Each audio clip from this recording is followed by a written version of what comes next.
जय जगन्नाथ। जय जगन्नाथ समस्त को मोर नमस्कार।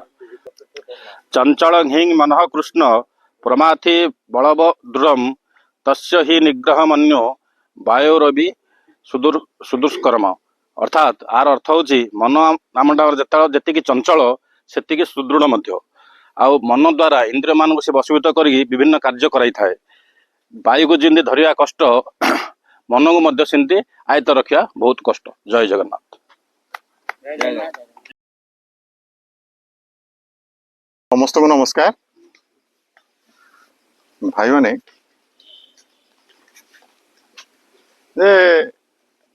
आवश्यक नथिले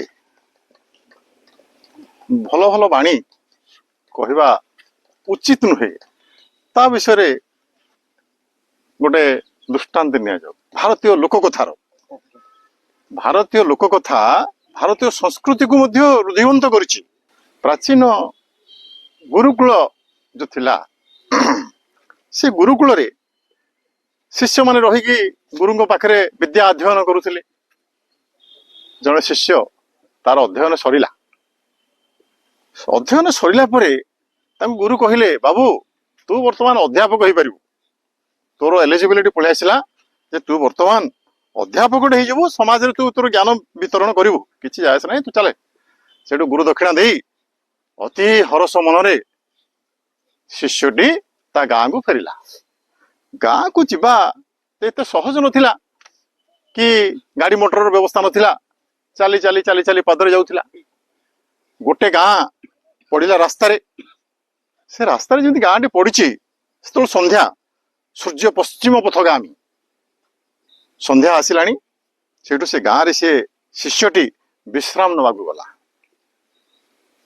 सेठु सौभाग्य को हो कि दुर्भाग्य को हो से दिन से निर्दिष्ट दिन रे सप्ताहर से गाँ रे गोटे भागवत पारायण होतुला ज्ञान चर्चा होतुला। जो वक्ता जे से दिन थिले तांकर देह असुस्थ थिला कौन सी कारण वशत सी अनुपस्थित थिले। से वक्ता हेले ये जेतेबेले जाइचंती शिष्य जनक तांकर विद्या समापन करी गुरुकुल जाइचंती फेरिकी तांको मन पूरा चांगा कहिबी भाषण देवी कोठी हेले।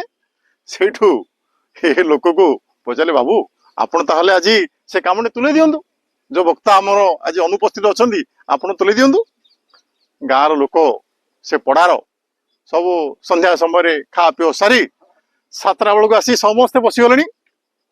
बुढ़ा बुढ़ी पिला छुआ समस्त शुणवे ना ज्ञान देवे ये हेले ये आरंभ कले वेद उपनिषद अष्टादश पुराण महाकाव्य रामायण महाभारत गीता षोडदर्शन सब कही कही कही कही कही कही चलले। से किए किए विरक्त ही पड़े बुढ़ा बुढ़ी लोक डोंकरी शोई पड़े। गोटे मात्र बुढ़ी सी ध्यान सहित सब शुणुची हेले ये बंद करवा नहीं जड़े हेल्ले तो शुणुची कही चलले पुणी आउ कहू कहू कहू कहू कहू राति पूरा 2टा हलानी 2:30 हलानी। शेष को देखिले ये आंकर भी शक्ति सामर्थ्य नहीं कहला भाया सेठू गले जाइए से बुढ़ी पाखे पचारे माँ आपण केड़े जिज्ञासु ज्ञान आहरण करने आपण केड़े इच्छा आपणकर।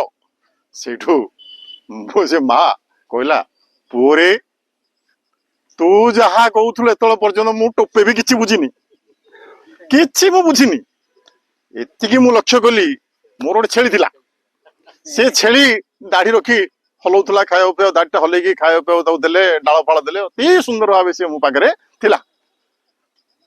तू सेमती तो दाढ़ी टिके रखीचु हलई हलई हलई हल जो कथा कहूलु मु भाविली जे मो छेलीटा एमती कथा कही कही दाढ़ी हलई हलई हलई मरी जाइतिला। मु भावुची तू जो रडुचु काले कुआडे तू दाढ़ी हलई कही कही कही मरीजबू से मु कांदुची रे पुओ मु किछि आगे बुझिनी। ये गला से ज्ञान परिवेषण करिवार दृष्टता आवश्यक जदि अच्छी कथा कहवा कथा बा ज्ञान वितरण करने कथा अनावश्यक स्थले किछि भी कहवा कथा नुह। नमस्कार।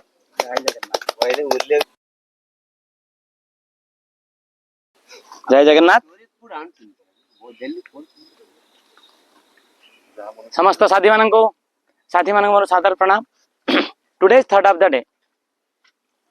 No man is free No man is free of himself who is master of not his mind. ସେଇ ସାଥୀ ମାନେ କେବେ ମଧ୍ୟ ଫ୍ରି ନୁହନ୍ତି ଯୋଉମାନେ ତାଙ୍କର ମାଇଣ୍ଡ କୁ ମାଷ୍ଟର ହେଇନାହାନ୍ତି।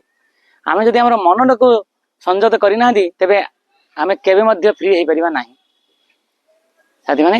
ସେଥିପାଇଁ ଆମର ମନକୁ ଆମେ ସଂଯତ କରିବା, ତେବେ ଯାଇକରି ଆମେ ଭାବିବା କି ଆମେ ସଂସାରରେ ନିଜର କିଛି ନା କିଛି ଆମେ ସଫଳତାକୁ ପାଇପାରିବା। ଜୟ ଜଗନ୍ନାଥ।